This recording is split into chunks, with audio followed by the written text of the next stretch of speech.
The second the college entrance exams were over, Chase Sterling, the hottest guy in school, the one I'd been crushing on for 2 freaking years, suddenly confessed he was into me. I was about to lean in when a flood of mental warnings hit me like a live chat. Stay away from the guy everyone's chasing. This is going to end badly. Does she really think he likes her? He's probably just trying to make Bailey jealous. Side characters never win. Wait and see. Karma's coming. Forced relationships never last. She'll learn that soon enough. I just smirked as Chase hesitated slightly. Without thinking twice, I grabbed the collar of his polo and kissed him full on. Who cares if it's manipulated? I'm going to enjoy this before anyone else does. Bailey Carter turned completely pale when she spotted us. I broke the kiss, catching the slight blush on Chase's ears. Cute as always. I licked my lips. He tastes as good as he looks. Grabbing his hand, I sauntered over to Bailey, raising an eyebrow. Bailey, sweetie, you look a little pale. Aren't you happy for us? She knew perfectly well I'd had a thing for Chase, and she often gushed about how amazing he was. Then she'd add a fake pout about how he'd never like someone like me. Well, I have 2 things going for me. I'm gorgeous, and I don't forget slights. Right now, Bailey forced a smile that barely hid her disgust. Of course, I'm happy for you. Truly, she said, then turned and bolted, tears glimmering in her eyes. Chase instinctively stepped forward to follow her. Stay, I said firmly. Even though she pretended she wasn't into you, I know you're great. Don't let her lies get to you. That stopped him. He clenched his fists, then turned back to me. I'm not going after her. You're my girlfriend now. Hungry? Let's grab a bite, I suggested. Comments in my mind were flying. Homewrecker alert. She stole the kiss and is flaunting it. They're not even officially together yet. Chase asked her first. If anyone's a snake, it's Bailey, not her. Why is she eating at the fancy place he reserved for Bailey? Turns out, Chase had booked the restaurant a month ago. The food was decent, and I savored every bite while watching the mental chatter explode. After finishing first, Chase headed to the restroom. A minute later, I followed and overheard him talking to his friend. There's no way I'm really into Summer. I love Bailey. She made a deal. If I can get Summer completely obsessed, she'll apologize and give us another shot. Otherwise, I wouldn't even look at her. How long will this last? Until my graduation party. That's when Bailey wants the big reveal, to see Summer's reaction when she realizes it was all a prank. His friend raised an eyebrow. You don't even like her? She's attractive, sure, but she's just a pretty face. I wouldn't touch her. Chase paused, uneasy. This afternoon? A mistake. Everything I do belongs to Bailey. So I was just a pawn in their little love scheme. I grinned. Perfect. At least I got to kiss the hottest guy in school. Anyone else who confessed usually ended up heartbroken. The comments went wild. Why is she smiling? Anyone else would be devastated. She's actually kind of fearless. A queen who goes after what she wants. Always at odds with Bailey. Wonder what she'll do next. That last one caught me off guard. I never actively tried to stir trouble with Bailey. In fact, I was one of the first to be kind to her when she transferred. Everyone else treated her like she was beneath them, making jokes about her family's fish market and claiming she smelled awful. I was the only one who actually spoke to her. I knew her family struggled to send her to school, so I quietly bought her lunch whenever I could. Once, I caught her washing dishes just to score a free meal, her hands red and chapped from the detergent. That was it. I decided to cover her lunches for the entire high school period. Of course, Bailey misread it. She thought I was flaunting my wealth, showing off like a spoiled rich girl. I can still hear her dramatic declaration, the kind you'd expect from a cheesy soap opera. Summer, do you really think money fixes everything? I don't need your charity. Pride matters more than cash. One day, I'll be way more successful than you. Back then, I laughed it off. Now that I know she's the main character, it all makes sense. Later, at a school competition, I took first prize, $10,000. Bailey rallied the whole class against me, insisting I didn't deserve it and that I was deliberately trying to humiliate her. So I started entering every competition I could find, winning again and again, just to prove what screwing her over really looked like. Every time I caught that furious glare from her, I couldn't help but take a deep, satisfied breath. Anger isn't for bottling up. It's best when you let other people carry it. When Chase returned, I pretended I'd had too much to drink and collapsed across the table. He had no choice but to lift me up. Resting my head on his shoulder, I breathed softly, feeling his body tense as he carried me out. His steps were uneven, betraying his unease. In the taxi, I curled into his lap. He clearly considered pushing me away, but before he could, the driver whistled. "Hey, kid, is that your girlfriend? She's stunning." I was wearing a simple white sundress, and every slight movement hinted at my curves. Chase's expression turned cold. He didn't answer. Instead, he draped his jacket over me and held me closer, shielding me. Curious, I let my hand brush against his chest. Toned, strong, even with all the studying he did, no wonder he was the school's top guy. I shifted slightly, feeling the heat of his body and the change in his breathing. Just when the tension threatened to go too far, I pushed him gently away, covering myself with his jacket, and slurred, sliding to the other side of the car. Sometimes, the thrill is in making things a little harder than they should be. Comments in my head erupted. Whoa, did he just gulp? Is he actually falling for her? She's got him wrapped around her finger. The looks, the moves, I can't even. She's dangerously gorgeous. Even I'm impressed, and I'm a girl. Wake up. He's the lead male, no matter how stunning. She's just part of the side story. After that, Chase went silent for a few days. I kept sending him silly jokes, cute stickers, and emojis, getting the occasional short reply. Honestly, all of that could be found online in seconds. The rest of the time, I buried myself in English studies. I wasn't planning to stay in this country for college. My sights were set on the Ivy League, and I had about a month before I left, right around the time of Chase's graduation party. My priorities were clear. Chase was just a distraction. They say people crave what they can't have, but once they get it, it's rarely as exciting as they imagined. By the 7th day of messaging him, he finally reached out. He wanted to hang out. I agreed.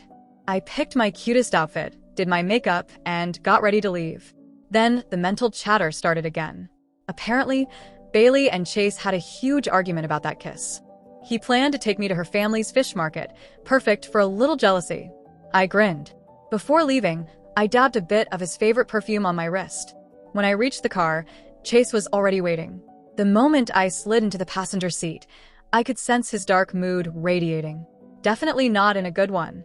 As he caught a hint of the perfume, he glanced at me. "You're wearing perfume?" he asked. I leaned in, smiling. "Yeah, new one. Like it?" He flushed slightly and turned away, silent. I pulled out a small lunchbox. "Figured you might not have had breakfast, so I made a sandwich for you." He took it, then noticed the band, aid on my hand. "What happened here?" I quickly hid it, giving him a sheepish grin. "I burned myself while cooking." "I'm such a klutz, right?" His eyes widened. "You made this yourself?" I nodded, keeping it casual. "Not perfect, but I tried." He looked at the sandwich, then at me, and his expression softened, touched, even slightly guilty. Exactly the reaction I'd hoped for. I'd seen from the chatter online that Bailey always showered Chase with gifts. Big, expensive ones. Then she'd expect something of equal value in return. But guys like Chase? They didn't care about the price tag. They noticed effort. Of course, I hadn't made the sandwich myself. I had the housekeeper prepare it, asking her to make the egg a little messy on purpose. When Chase drove me to the fish market, I feigned confusion. "What are we doing here?" I asked. He didn't meet my eyes, just held my hand. "You made me a sandwich, so I wanted to do something for you. Thought we could pick up a few things here," he said. I nodded, smiling, and we wandered through the stalls. Soon, we reached Bailey's family stand. The smell of the market hit me immediately, and Chase crinkled his nose in disgust. Bailey was standing behind the counter, avoiding the fish as if it were poison, mechanically taking payments and handing out bags. When she saw us, her face changed. She tried to hide, but I waved. "Bailey, is this your family's business? We're here to buy some fish." "Chase wants to make me fish soup," I said casually. The moment she noticed Chase's arm draped over me, her eyes welled up. Her mom shouted for her to focus on the customers, but Bailey ignored her and ran off, crying. Chase looked panicked, ready to chase after her. I grabbed his arm. "Chase, look at this one, it's perfect. Let's get it." He seemed to sense my firmness and nodded silently. Back at his place, the second I set my things down, I gave him a playful slap across the face. Before he could react, I pushed him onto the couch, straddled him, and kissed him hard. He resisted at first, then seemed to remember his deal with Bailey. He froze, allowing me to kiss and touch him until his body warmed under my hands. When I pulled back, his gaze lingered on my lips, glazed and wanting. I stroked his cheek, whispering, "Chase, you're mine now. No other girls. You can only think about me. Otherwise, I might have to remind you again," I teased. He swallowed and nodded. "Got it." He leaned closer, voice low. "Can I kiss you again?" Comments in my head buzzed. Is she training him like a pet? Wait, is this even allowed? Our stoic, untouchable lead. He's usually so controlled around Bailey, but look at him now. That little gasp. Too much. My fingers traced the line of his neck, feeling the subtle movement of his Adam's apple. "Tell me," I murmured, "am I the only one who's ever kissed you? Answer me, and I'll let you kiss me again." His eyes burned into mine, self-control crumbling. Then, a large hand cupped the back of my head, teeth gritted as he gave in. "Yes," he growled. He pressed his lips to mine with intensity, deeper and harder than before, like he wanted to consume me completely. Just as his instincts surged, I stopped him. He looked down, a flicker of frustration in his eyes. I laughed. "Behave. I'm hungry. Didn't you say you wanted to cook for me?" He exhaled deeply, disappeared into the bathroom for half an hour, and finally emerged to cook. I lingered in the doorway, teasing him. No need for a shirt, just the apron. Much better. Pecs, abs, biceps, all on display and within reach. I wrapped my arms around him from behind, slipping my hands under the apron. I whispered, "Bailey would be heartbroken if she knew what she's missing." He froze, as if jolted back to reality, remembering the real plan. Then he turned, hugging me tightly. "My graduation party is coming up. Will you come?" "I want everyone to know you're mine," I replied. Comments flickered in my head. Thank goodness. He's not really falling for her. It's all part of the plan. LMAO, he's sacrificing so much, and she's still teasing him. Classic side chick behavior. Making out so easily, while Bailey hasn't even held his hand yet. Perfect. I ignored the comments, looking up at him. "Sure," I said, "but I also ordered some cat ears, a tail, and a collar online. Would you wear them for me? I really want to see." I looked up at him, eyes wide and expectant, sensing his hesitation. I pushed gently. "Fine. If you don't want to, then I'm not going to your party either. Not like you really care about me that much." I started to turn away. Before I could take more than a step, strong arms wrapped around my waist from behind. His head pressed into my neck, his grip firm but protective. After a long pause, a soft, almost inaudible, "Okay," vibrated against my skin. I smiled, quietly triumphant. My family thrived on deals and strategy. We never lost. As for his graduation party, by then I'd be on a plane to another continent. I might miss whatever little trap they'd prepared, but imagining their faces when they realized I was gone brought me a private thrill. Wait, he really agreed to that. This side chick is living the dream. Can I switch places with her for just a few chapters? Why did the screen go black? I didn't even get to see the collar. I bet he was about to kneel, and, damn it, I need the full scene. Too bad. Over the next few days, Chase became noticeably more attentive. The way he looked at me had changed. It was complicated. It was as if I'd flipped an invisible switch, one that made him want to hold me, kiss me, and stay close at all times. Today was the class reunion. Chase ran into a few friends at the entrance, so I went inside alone. Before I even reached our private room, Bailey's cheerful laughter floated through the air. "You all have to come to Chase's graduation party. Watching Summer totally lose it will be hilarious. She always acts like she's better than everyone. Time for a reality check. The guy she's obsessed with? He's really in love with me. Summer's going to bawl her eyes out when she finds out the truth." Lifting her high just to drop her straight into hell. "Bailey, you're brilliant." Laughter rippled through the crowd. Someone cautiously asked, "Bailey, are you sure it's wise to let Chase spend so much time with Summer? She's gorgeous. Aren't you worried he might actually fall for her?" Bailey waved them off. "Chase promised me. Besides that one incident at the school gate, nothing will happen. No kisses, no intimacy." The moment she finished, I pushed the door open and walked in. The chatter died instantly. The room went completely silent. Why is everyone staring at me? "Carry on, have fun," I said casually. People glanced at each other awkwardly. Bailey finally piped up, voice nervous. "Summer, did you hear what we were just saying?" I raised an eyebrow, playing innocent. "Nope, just got here." "Were you talking about me?" "No, of course not." Believing me, the party slowly returned to normal. Soon after, Chase and a few others arrived. The latecomers hadn't caught Bailey's little speech. When they realized Chase and I were together, envious glances started flying my way. Summer, you're so lucky dating Chase Sterling. Hold on, Summer's amazing too. Chase is the lucky one. Compliments kept rolling in, and Bailey's face turned crimson. She couldn't take it anymore. Summer, I heard he still won't kiss you. Don't be upset. Keep trying and maybe he'll come around, she said smugly. Instantly, all the flattering stares shifted to pity. Oh, really? And where did you hear that? I asked, smiling, letting her believe I was embarrassed. She was about to offer more fake sympathy when I got up and walked straight to Chase, who was at the pool table with some guys. Without a word, I grabbed his tie, pulled him down, and kissed him. Chase's hands instinctively went to my waist, steadying me. I pulled back quickly. Bailey told me you wouldn't let me kiss you? His expression shifted as he glanced toward Bailey. Crash. A glass slipped from her hand, shattering on the floor. Her face was frozen in disbelief, lips pale as she fought to hold back tears in front of everyone. Chase forced a laugh. Of course not. Don't listen to her. Good. For a moment, I thought I wasn't allowed to kiss my own boyfriend. I teased, kissing him twice more. Chase froze, eyes flicking toward Bailey. The other students whispered and snickered.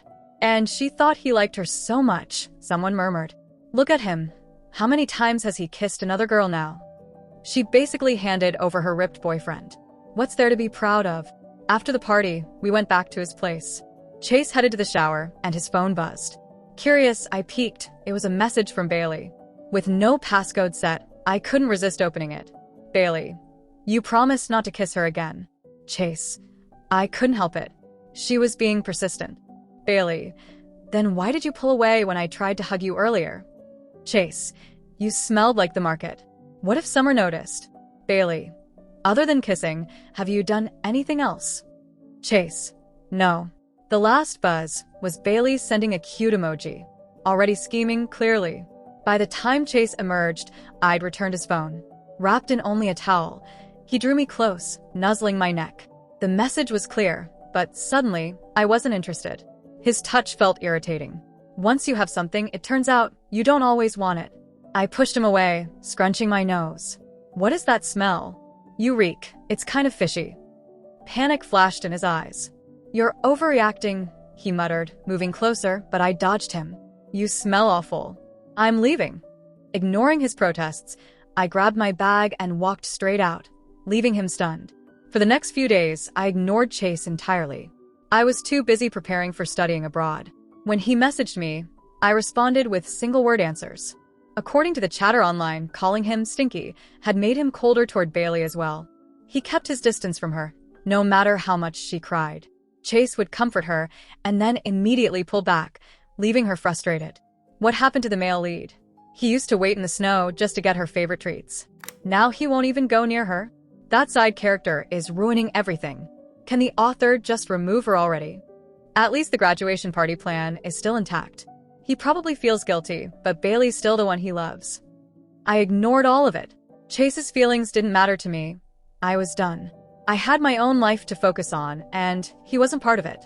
The day of his graduation party arrived. The college entrance exam results had just been released, and Chase's score was so high it was almost unbelievable. Harvard and Yale had already reached out to him personally. Naturally, the Sterling family invited media outlets and live streamers to flaunt it. I, however, was already at the airport, keeping up with the drama through the online commentary. All the teachers, classmates, and business executives connected to Sterling Corp were present. Chase noticed I hadn't arrived and called nonstop, but I ignored him. After his father's speech, it was Chase's turn. He pulled Bailey up to the stage and publicly declared her his girlfriend. The students who didn't know the full story were shocked. How could the guy who had confessed to me suddenly be with Bailey? Bailey began crying, trying to justify herself. Summer forced him to do this. She threatened me, said she'd ruin my college chances.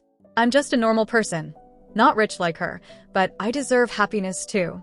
If I don't stand up now, who knows how many others she'll hurt. I had to act. Her speech was a perfect play on the internet's obsession with class differences and privilege. That's when I realized they weren't just trying to watch me break down. They wanted to ruin me. If these lies spread, my study abroad plans could be jeopardized, and even my family's company could suffer.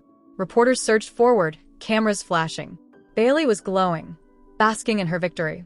Suddenly, the giant screen behind them flickered on. Every eye turned to it. Footage appeared.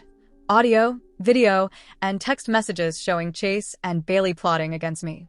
Their conversation at the restaurant, her smug boasting at the party, even their texts, all laid bare. Bailey froze, mouth open in disbelief. She missed a step and tumbled off the stage. Chase didn't even flinch. He was focused, calling my phone repeatedly. I sent him a single text. Enjoy the graduation party. Then I logged out of my social media account, deliberately savoring the moment. Wait, why is she leaving abroad instead of having a dramatic breakdown? She's ruthless, but isn't she supposed to crumble? Summer's defending herself, not causing trouble. She's the main character here. Honestly, she's brilliant. She knows when to strike and when to walk away. Better than indecisive leads. Comments didn't matter. If anything, I liked being called vicious. Life rewards those who are decisive and bold. I'd continue living on my own terms, fiercely and freely. I wasn't a side character. I was, and always would be, the main character of my story. My best friend caught me up on everything that happened with Chase, treating it like the juiciest gossip. He'd asked every classmate he could find, but no one knew where I'd gone. Finally, our homeroom teacher told him that I had left the country that day and was probably already on a plane. Chase went ballistic, pushing through crowds, desperate to reach the airport. He ignored reporters completely. It was as if the public humiliation didn't matter compared to finding me. Eventually, his father couldn't handle the embarrassment and had security drag him away. I later heard Mr. Sterling gave him a lesson he wouldn't forget. Chase ended up in the hospital for 2 weeks. If he hadn't been headed to an Ivy League school, it would have been much worse. The story went viral, and the internet unleashed fury on both Chase and Bailey. They tried to manipulate public sympathy to ruin a recent high school graduate. That's awful. Good thing she recorded everything, otherwise, they could have destroyed her. Social media flooded with backlash against them. Since Sterling Corp handled most of the PR damage, Bailey bore the brunt of the hate. Some people even doxed her. She couldn't leave the house, and her family had to shutter their fish stall. Her parents had always favored her brother, and now that the income was gone, they refused to fund her college. She was kicked out and sent to work in a different city. "You have no idea," my friend said over the phone. "Chase keeps showing up at my house, asking where you are." I frowned. "If he's harassing you, call the police immediately." My friend chuckled. "Do you really think I'd let him off that easy after what they tried to do to you?" I told him you went to Iceland. Let him keep looking. I shook my head, amused. "And when he finds out you lied?" She shrugged. "I'll just say I misremembered. You actually went to Antarctica. I'll keep him chasing for as long as I can." We laughed together. "All right, just don't break him completely." Over the next several years, my life grew busier, and Chase faded from my mind. I devoted myself to my studies and to expanding our family business internationally. Leaving right after high school wasn't just about escape. It was about running a pilot program for my parents' company and testing a new overseas market. Exhausting, yes, but thrilling. For the first time, I felt in complete control of my own future. The online commentary disappeared. This was my life, built on my own terms. 10 years later, after hard work and persistence, our overseas subsidiary was firmly established. On my second day back in the country, I saw Chase Sterling again at a business event. His eyes went wide in shock, corners reddening, as he rushed toward me. My bodyguard immediately stepped in front. "Summer? It's me, Chase. Don't you remember me?" he pleaded. My business partner glanced at me, puzzled. "Who is this?" I smiled politely. "Just an old high school classmate." Chase's eyes grew even redder, full of regret. Before I'd left the country, I'd anticipated that he might try to ruin my family financially. I had my father apply pressure on Sterling Corp while I was abroad. It's every person for themselves. Don't fault me for being ruthless. After all, they hadn't held back when trying to destroy me. Combined with public backlash, Sterling Corp had collapsed into a mediocre, mid-sized company. They were no longer a threat. As for Chase, the online scandal had followed him. He was recognized immediately on campus, wherever he went. Whispers and stares followed him everywhere, and the pressure became too much. He ended up dropping out after just 2 years. Worried Chase might make a scene, I guided him into the hallway, my bodyguards flanking us, so he couldn't get too close. "Summer, how have you been? I've missed you so much," he said, voice trembling. I couldn't help but chuckle. "Do I look like I've been struggling?" I asked lightly. I had wealth, influence, a life that couldn't be better. Chase lowered his gaze, defeated. "I know you hate me. I didn't have a choice back then. I thought I could help Bailey vent and then clear your name in a few days," he admitted. "That way, Bailey wouldn't be upset and you wouldn't get hurt. But why did you leave? Why not just wait for me?" Hearing him say it out loud made it worse. I decided to lay all my cards on the table. "Actually, I knew about your little scheme with Bailey from the start," I told him. "I didn't expose you because, frankly, it was entertaining. Watching you two tear each other apart was fun. Do you get it now?" Chase froze, stunned. After a long moment, he asked cautiously, "So, you never liked me?" I smiled faintly. "I liked you. Sure. But I like a lot of people. You were just one of them. There are better men everywhere. And the man you've become? You disgust me." With that, I turned and walked away, not sparing him a glance at his pale, stricken expression. I thought I'd made it perfectly clear, but Chase didn't give up. He convinced himself that because I'd liked him once, I could be made to like him again. I had no choice but to have security intervene whenever he appeared. In public, I ignored him entirely. One day, he sneaked into our company's underground garage, presumably to corner me and declare his undying love. Instead, he found me pressed against a tall, handsome man in a passionate kiss. My arms were wrapped tightly around his neck. Killian Vance, heir to the nation's leading jewelry empire, and my potential fiancé, was the man holding me. I had returned to discuss our engagement. I had chosen him from my father's list of potential suitors. Not for love, not for connection, but for the best body and hottest looks. Killian, however, was all business, formal, cold, and precise to the point of being robotic. Our first meeting had been strictly timed, and he had made it clear he had no intention of ever marrying. I teased and flirted relentlessly before he finally lost control and kissed me. "What are you two doing?" Chase demanded. Killian pulled away, breathing heavily, then positioned himself between Chase and me. His sharp gaze dared Chase to make a move. Chase understood, finally, what I meant when I said there were better men everywhere. His throat tightened. He couldn't speak. All he could do was watch us walk away. A stream of online comments suddenly popped up. She was just entering her girl boss era, and now she has another man? Can't she live independently? Why can't a girl boss story exist without romance? She's rich, gorgeous, and capable. She shouldn't need a man. Female characters are allowed to have relationships too. Why do people act like it ruins everything? Being single is a choice. Being with someone is a choice. That's the power of being a girl boss. Later, in the car, Killian drove with one hand on the wheel, ignoring me until he finally spoke. Satisfied, I feigned ignorance. "With what?" "I heard that man was pursuing you. You seduced me just to push him away, didn't you?" I laughed. "And what if I did? Why would that bother you?" He shifted awkwardly. "I just think, as my fiancé, I should be aware of these things." "Oh, but I seem to remember you saying I shouldn't waste my time on marriage." "What changed?" 1 month passes, and suddenly I'm your fiancé. He pulled the car over sharply, leaning in dangerously. "Summer, don't test my patience." I leaned closer, our noses nearly touching. "Oh, so are you going to kiss me again, Mr. Vance?" His pupils dilated. I had a habit of steering every conversation to a kiss. Before I knew it, we were kissing again, right there in the car. Chase finally gave up. I later learned he had agreed to an arranged marriage with a girl of similar standing, but during one date, he was stabbed by a deranged woman, Bailey. She screamed, furious. "I'm the female lead. How can you marry someone else? You're only allowed to love me." Every gift, every favor I gave, it was supposed to put me above her. But it didn't matter. The story was over for her. The sound of the keypad lock brought me back.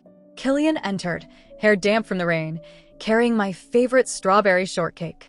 "You're back early. I thought your meeting would run late." He glanced at me, ears tinged pink. "You sent me a text this afternoon. You said you missed me." I smiled, teasing. "Just for that." "Just for that," he replied, pressing his lips together seriously. A grin spread across my face. Sometimes, the sweetest things in life are the ones you have to fight for.